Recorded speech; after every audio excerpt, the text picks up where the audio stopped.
Today, on the Influential Advisor podcast, we're exploring how the personal CFO model is transforming wealth management for successful individuals. My guest, Erik Brenner, founder of Hilltop Wealth and Tax Solutions, has spent 32 years helping clients navigate the increasingly complex financial landscape. After growing up in a family business, Erik built an independent wealth management firm that serves entrepreneurs, medical professionals, business owners, and those planning for or living in retirement. His approach offers something truly unique, combining sophisticated investment strategies with integrated tax planning under one roof. If you're wondering if you're making the most efficient financial decisions, this conversation reveals what's possible when your advisor breaks down the traditional silos in financial planning.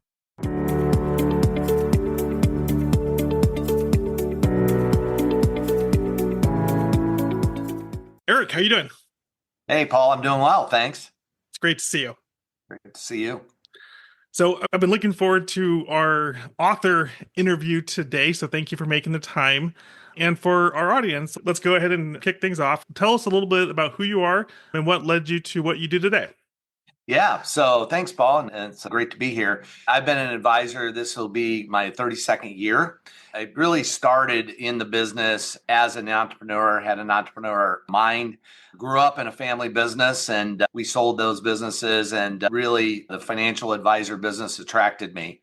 I founded the firm Hilltop Wealth and Tax Solutions, and we are an independent registered investment advisory firm, and we'll talk more about this. This is really what the book is about.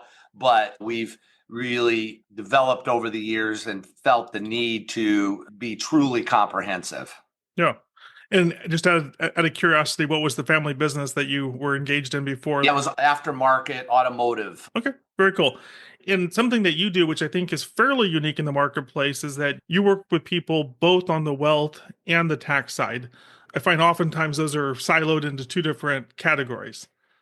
Yeah, that's true. A few years ago, we decided to really integrate tax because for a lot of our clients that are in retirement, tax is their biggest bill. It's really not healthcare unless they really have extreme healthcare needs, long-term care needs, things like that. And what we were finding was your typical CPA or accountant is putting numbers in the box. The other thing that we saw was people's assets were growing and they were growing in accounts like retirement accounts, IRAs, and so forth that were deferring tax. And we saw and continue to see this issue of the balloon getting bigger and eventually it's going to pop. So we have fully integrated the tax business. So we do have a tax and accounting piece of the business, and that's grown quite nicely over the years. Nice. And is your background, is it on both sides, or how have you gotten into both sides of the business? Yeah. So no, the background's finance and financial, and I've always had an interest in tax a bit more and have done some a little more deep dive in the tax side. But when I decided to look at having that as a service, really what we did is I went out and found a tax partner. And so she runs the tax side of the business on the day to day and really has that tax background to help with the integration. Very nice. So exciting part of today, which is the author interview. And of course, as the time we're recording this, we're in the final stages of publishing your book, The Personal CFO Revolution.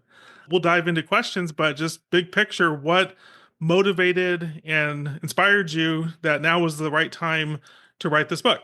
We just feel as though when people are saving and investing and they're moving along through their financial journey, there's education about how much you should save and where do you save. Of course, we are more responsible for our retirements now than ever.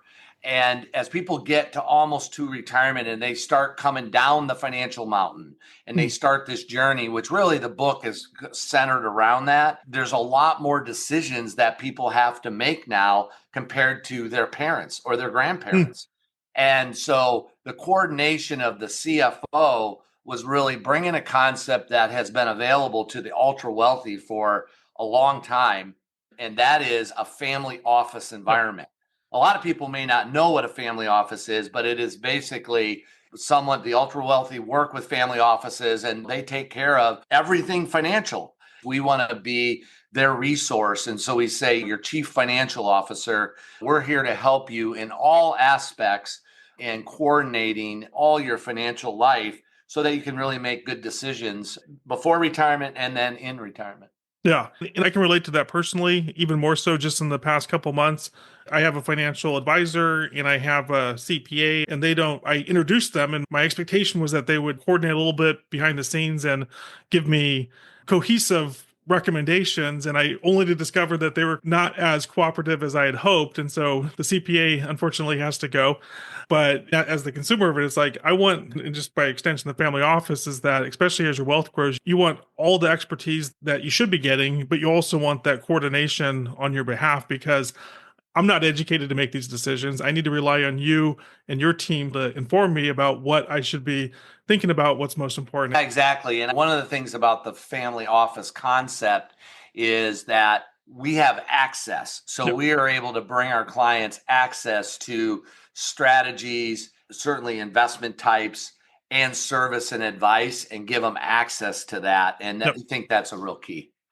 So the title of the book is The Personal CFO Revolution, as we mentioned. And what is a personal CFO? And how is it different from a typical financial advisor? I think the differences are a couple really major differences. One of them we already mentioned is tax. Very few firms really offer up a tax service. And so we always tell clients we don't hide behind tax because we can run it through our tax projection software, and we can talk about tax since we are an independent firm. And then we take it over to our tax side and they run it through the super duper software. Okay. And then we can come up with a plan from a tax perspective. Yeah. Other pieces of it are that because we are a fiduciary, RIA, we by law must act in the best interest of the client. So they have us on their side, and they know that, look, we don't get paid any more if you invest in A, B, or C, right? And so we want to bring that together. The other piece of it is we often find that is put off, and we understand why, but is estate planning. We just see a lot of times where people, A, don't have an estate plan or it's very old. And if they have an estate plan, that may just be documents, but they didn't finish off by putting in strategies in place or what we call funding. Yep. And so instead of us sending them off to remind them, get an estate plan done, we have the ability to complete that and help them through that. Okay. And then the other piece of it, Paul, is that the CFO is, look, if you're going to buy a business, if you're going to buy or lease a car, or if you're going to make these other decisions, certainly retirement being a big one, we want to be on your side and say, look, we're helping you here comprehensively. So oftentimes as a business owner, we might have a CFO on our team and they're tasked with doing a number of things for the business because they have that expertise. But in this case, it's oftentimes the individual who may or may not be a business owner, but it's really having that person that you can go to that has access and that comprehensive advice so that I don't have to go to 3, 4, 5 different people, get potentially conflicting advice, or to your point, just never do it. So in your book, you talk about the 5 critical retirement decisions. What are these 5 critical retirement decisions and why do they matter so much? They are critical. We first talk about timing your retirement. Just maybe by putting off retirement a year or two means you're putting more into your retirement plan, right? You're probably at your highest earning years. Maybe there's market sensitivity like we're going through right now. Maybe there's healthcare decisions. So and a lot of times people don't want to put retirement off, but I think they want to look at what is the timing of the retirement and what does it mean financially. I look at it as there's the emotional decision to retire from something, but then there's also the financial decision. Then the second thing that comes into is our pension. So everybody has a pension, everybody, if you have Social Security, and Social Security claiming strategies are often overlooked. In the book I mentioned, it's not grandma's Social Security anymore. We have clients that have a lot of Social Security per month. And so what they don't do is because once you make that decision, that's it. And so they really don't put a plan in place and say, when's the best time to draw? Should I draw? Should I delay? And so forth. And it's different for each person. Can you give an example? Sure. Especially when you have a couple, oftentimes to get the most out of Social Security, one may delay. So you can delay up to age 70 and one may take early before their full retirement age. and then determine what that benefit total is going to be.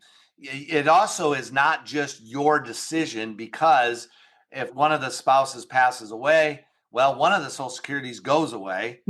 And so you hop up to the higher one. Okay. If people have health histories, if one spouse is much older than the other spouse, that comes into play. The other thing, Paul, that I think is often overlooked is not all Social Security is taxed in the current environment. And I know there's talk of whether it's going to be taxed or not taxed or whatever, but in the current environment, there's a piece of Social Security that's not taxed, and that's up to 15% of your benefit. 15% of a higher benefit is a higher amount that's tax-free. And that's also not considered often. So all of these variables come into play into a situation determining really what's best for the individual. Then the next one we go, so Social Security distribution strategies. So you distribute money when? It may not be just as in your best interest to distribute an empty one pot, then go to the next pot and go to the next pot. So how does that come into play? That's where our tax planning work and tax work that we dive into makes a huge difference. We look at it obviously this year or next year, but also what's it going to look like in future years. So that's a big piece of that. And then the fourth one is healthcare. So how we plan for healthcare. Certainly once you get to 65, Medicare, you get yourself some Medigap insurance, and how we plan for that. If people are going to retire prior to 65, then it's a planning on, okay, where's healthcare? Do you have to buy healthcare? How's that going to look for you? Healthcare could also look at the long-term care costs, things like that, because obviously that can be very expensive later on in life. And then the last one is the estate plan, like we talked about. You hear about these well-known folks that die without an estate plan, hundreds of millions of dollars of an estate, and they didn't have a will nor a trust. And that piece of it, to wrap it up, is really important in making sure that your assets pass the way you want them to pass. How does that happen? I can see someone that maybe hasn't accumulated that much money not doing the estate, but as your assets and your net worth increases, is that fairly common to see people without an estate plan? Yeah, when you look back at history, there's some pretty well-known folks that didn't have it. Yeah, it's one of those that, like taxes, if you owe taxes, right, you file or they're going to come after you. And people fear Uncle Sam. But on the estate side, no one's there to say there's a deadline to get this done. And I think that's a big piece of it. People don't want to think about it because obviously you're thinking about when you pass away. And they also don't maybe realize the consequences. So it really doesn't tie as much to the money. Now, if the ultra wealthy or these people that have a lot of wealth, if they're working with someone, again, on a comprehensive basis, maybe that person's on them, right? But we can be on a client for years, and if they don't take hold and go through with it and get it done, that there's nothing we can do.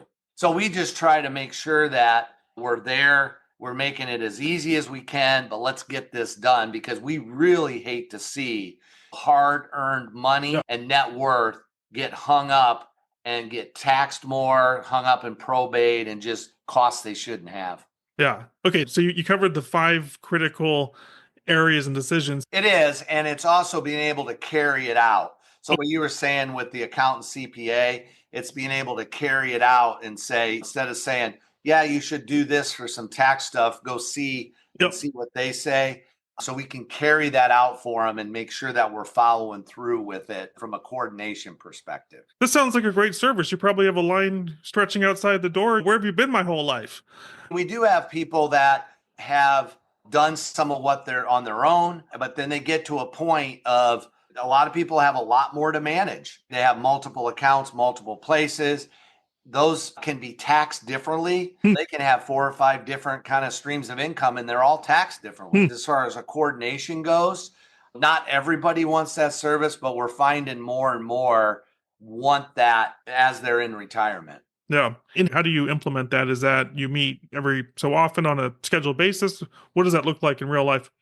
Yeah, so typically if it's a new relationship, there's a lot of work to work through initially and lay out a plan.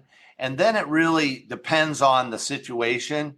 So sometimes it's a couple times a year, sometimes it's more. It depends on the client, what the needs are, what we're working on. Sometimes they'll go and we're smooth going. Certainly tax time, they've got to gather their tax stuff and so forth. But we do a lot of planning where clients know where they're going to land from a tax perspective. Yeah. It's still a deadline. So it depends on the client. And at this point, here we are in 2025 after COVID. Are you finding that more people, are you working with people across the country? Is it more local? Is it in your office? Is it in Zoom? Yeah, we're finding actually that we are working with more people, Zoom Yeah. and across the country. So we are not state specific. Yeah. So we certainly meet people face to face as well, but technology has brought this on. And then the services that we provide, if they're searching out that for a service. One of the things, Paul, I always tell people in my seminars and others, when I ask people, if you have a relationship with an advisor, when's the last time they asked for your tax return? And almost everybody says they've never asked for my tax return. Then you really don't have a comprehensive advisor, because there's no way they can give you comprehensive advice without having your tax return. Yeah. And so we find people that want to have that kind of relationship and make sure they're making good decisions. Continuing, a couple questions. Back in the book, you speak about something that you describe as the window of opportunity between retirement and what's called RMDs, or required minimum distributions. And so why is this window of opportunity so important? The window of opportunity is this. So if upon retirement, let's just say 65. So between age 65 and if your required minimum distribution age is 73, you've got those 8 years before you're forced out minimums out of your retirement plans. Maybe you haven't drawn Social Security yet because you're not at full retirement age, which for most people now is 67 in Social Security. So you've got this opportunity where we see often where taxable income drops off. That doesn't mean they don't have assets and places to take it from, but there's taxable income that drops off substantially. So you're in a much lower bracket for a period of time. And the opportunity becomes, what's the IRA money? What's the retirement money going to grow to? What's that projected? What are those required distributions projected at? Should we do some balancing there, taking money out, even if it's not needed for income, at a lower bracket? It's that balloon that you were speaking of. It's growing. Yeah, exactly. And that's the way we're saving money. 25, 30 years ago, 401ks really didn't exist. And people had pension. And the good part is that people have done, and the people we work with, they've done a good job of saving. Yeah. The markets have cooperated over the years. And so this now balloon has gotten to a size, and now they have or will have a tax problem based on distributions. So you're in potentially low tax brackets. You've got this opportunity before then Uncle Sam forces minimums out. You certainly would not wait till after 70 for Social Security because they pay you no more. Yep. So that's the window of opportunity from retirement up to required minimum distribution age. Okay, very cool. I talked to a lot of financial professionals, and I don't think I've heard it described so specifically with that much clarity. So that's interesting to know. So in the book, you share a story about someone named Claire, and I know that we're keeping names separate for confidentiality. In the story with Claire, you saved her over $31,000 in health care before Medicare. So tell us about that. How is that possible? What did you do? Obviously, prior to 65, there is no Medicare. So oftentimes people initially when they come to us say, I got to work till 65 because I need health care. Well, there's now what's the opportunity for folks to buy on the marketplace. So that's often referred to as Obamacare. And that's which is expensive. And that's what the thought is. It can be expensive. However, if your income stays below a certain level, then you get subsidies. And so what happens is that sometimes we can manage someone retiring prior to 65, keeping their income that's reported below a threshold so that they get a subsidy, and oftentimes a substantial subsidy, so that then when they get to Medicare, of course, they're on Medicare. You could have a lot of assets, but what shows up and where do you take it from and what's taxable? So in that situation, which we've done a lot and we manage a lot of these, is people need to think about that as they're saving, because if they're saving in a place that will be 100% taxable when they retire, they may not be able to get the subsidies, versus if they diversified their saving strategy, they could tap a different bucket Yeah. that would be less tax. Yeah. Yeah, we've done that a lot, and it really is helpful for somebody that, okay, it's ready, it's time to go. I've got enough money, I want health care. And so it's a great way to bridge the gap between retirement and Medicare. Do you find that a lot of people wait until 65 to retire for the reasons of Medicare? When you discuss this concept with them, do you find that people start making decisions to perhaps retire earlier, or what's the reaction that you see as you discuss these things with people? Once we have this discussion and the plan shows they have enough money, Yeah. so it's just a matter of how do we proportion it out. We've had many times where clients are here, whether they're new or we've been working with them, but a new client, and can I do it or not? And we tell them, you can do this and we're going to help you through this. And they literally will turn in their notice. I've had some clients the next day or the next week, knowing that they can do it. Yeah. And I tell people, if you have enough assets and you've done a good enough job and you have the ability to utilize what's out there in the law, what's the subsidies, let's do it. Don't be miserable at what you're doing just because of that. Another question, and I think we've touched upon this a little bit, but I'll ask you, is that you use the term silos in the book, and you talk about the concept of breaking down silos in financial planning. Can you help explain what you mean by that? Yeah, the silos could be you have insurance and it's siloed with insurance, or an estate. So when you go to and get your estate done, right, there's a lot of great estate planning attorneys, but it's often estate siloed. I've had situations of people got their estate done and the attorney never gathered a net worth statement. They never asked about their financial assets. Tax, we talked about that. So that's siloed. So really what we're doing is we're looking across channels, right? Not being siloed and saying, if we do this, how does it affect this and this? Yeah.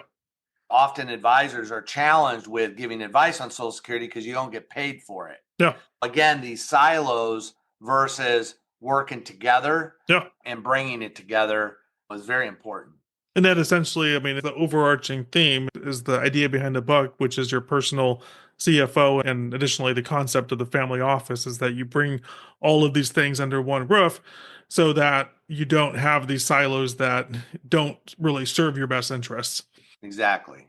All right. What I love about your book is that you take these financial concepts, but you do a great job of telling stories to make them more relatable to everyday people. And so in the book, you tell a heartbreaking story about a man named Henry, again, privacy, not his real name, who lost $100,000 in annual pension income. And so whether it's him or just what do you see when it comes to people such as Henry making mistakes with their planning? Yeah, we've had some sad cases. This one was certainly a sad case, and this was prior to us getting introduced to him. And so him and his wife both were going to retire, and he was pretty much a do-it-yourselfer, and he thought he was making good decisions, and his wife had a really good pension. And they decided that instead of having the pension to have a benefit for the spouse, she would just take life only, which means if she passes away, he has no pension. And so they made that decision, and really no planning at all, just saying we want the most money. Yeah. And unfortunately, she became ill and passed away shortly after retirement. All of those years put into the work, the hard work, and she got very little. Yeah. And if we would have been introduced to him earlier, I believe would have been able to advise them as to what the best decision is. But, you know, when you get into the higher dollar amounts over time, you cannot project life expectancy. That's where really professional, experienced advice can help you make those right decisions. Yeah. Do you find that there's a pattern or anything when it comes to DIYers or do-it-yourselfers when they come to realize on their own accord that it makes sense to start working with someone like yourself? Do you see any through lines or patterns there? One is it just gets too large for them to do it. We work with a lot of professionals, doctors, business owners, successful entrepreneurs, as well as pre-retired and retirees. And so they've been successful in their own, in a lot of really smart people, but they also realize this is not their forte. Yeah. Probably if they could spend the time, hours on it, that they could do it. So a lot of it is, how do they keep up? We do this hours and hours a week, and we have trouble keeping up with all the tax law changes that have happened over the last just handful of years. There's really no way someone could keep up with them and hold down a career and understand them and how to integrate. So the whole thing about the personal CFO and the mountain analogy, Paul, is it's just gotten way more complex. Yeah. Do you find, I would imagine that a wire do-it-yourselfer generally does it because they think, I don't want to pay fees, I want to save money, I can do this myself. But to what you're just saying, it could be the opposite, right? It could be Henry or others that you could be actually costing yourself potentially a lot of money and benefits.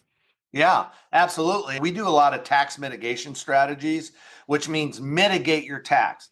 Not talking about saving in a 401k and deferring tax, talking about reducing your tax bill now, this year. And we continue to look for those strategies in the tax code that allow people to reduce tax this year. Someone that's a do-it-yourselfer, you're just not going to run across those and or have the access to them. Yeah. So oftentimes, and what we get compensated to help people, oftentimes we can actually save them more than what our cost is. I find I think, and it's underappreciated, right? So since I've been working with an advisor myself, I find one of the best things is that I don't make short-term emotional decisions, right? It's my money, obviously, but I also value the support that I get from an advisor. It's almost a sounding board, it's accountability, it's just a check on making impulsive emotional decisions, which just from my own experience, I didn't fully appreciate until I began engaging an advisor.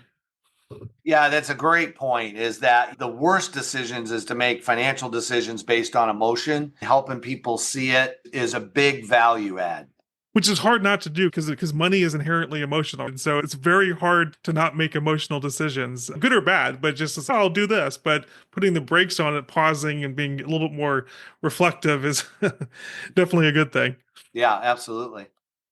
So as we start to wrap up, is there any question that I haven't asked you that you'd like to share? Anything that's important to you that we haven't talked about? No, I think that the question a lot of times is, in retirement, there's simplification.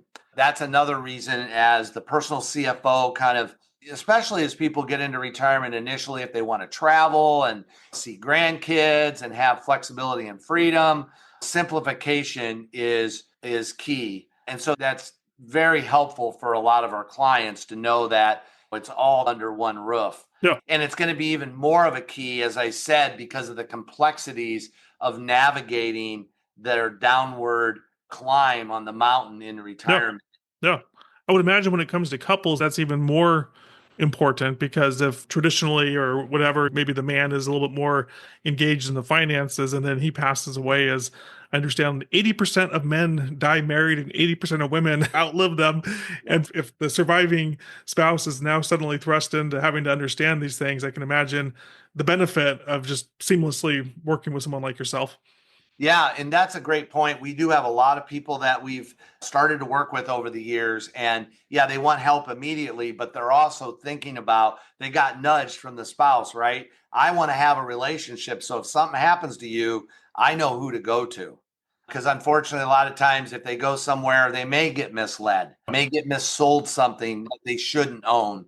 And so that is another important piece. It's almost protection for them. You may not be always making the best decisions as we age.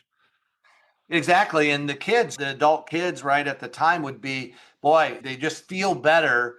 We meet them often and they're not in town or they're not around them, but they feel better that mom or dad has a resource that they can rely on so that they're making the good decisions. One of the things I hear, which to me sounds counterintuitive, but I guess I understand it, is that oftentimes the folks, who have saved, been great savers their whole life and they've accumulated a lot of money and they're not going to spend all their money down.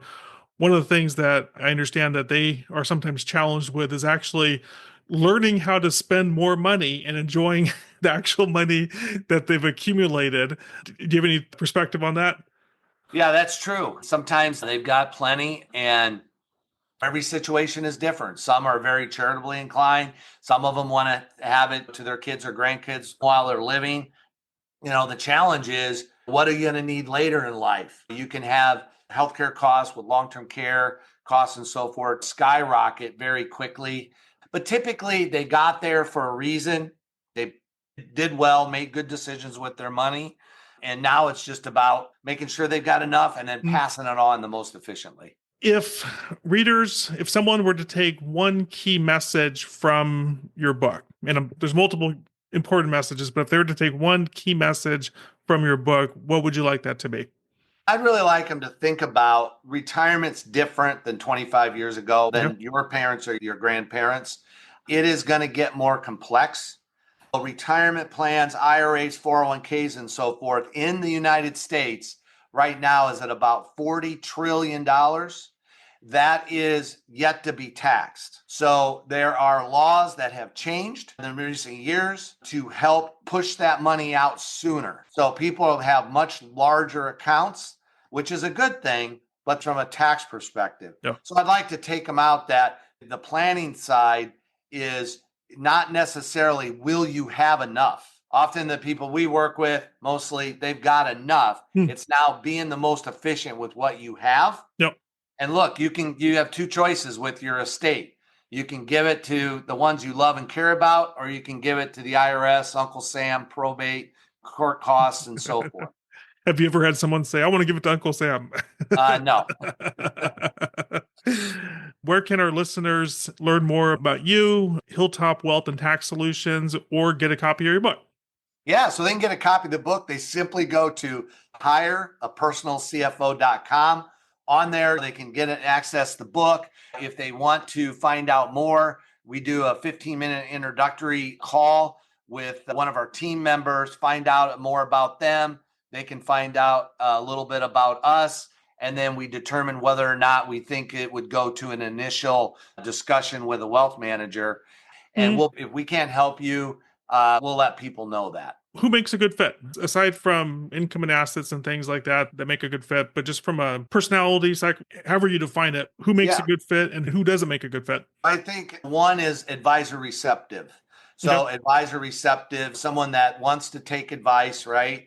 And that's a good fit. And then we fit into categories, as I said, pre-retired, 5 years or less typically, and retirees, medical doctors and medical professionals, and then entrepreneurs.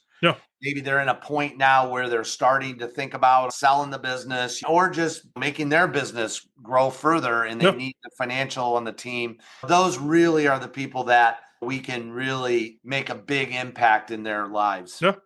Fantastic. I've enjoyed the conversation. Congratulations on the book. And thanks so much for your time today.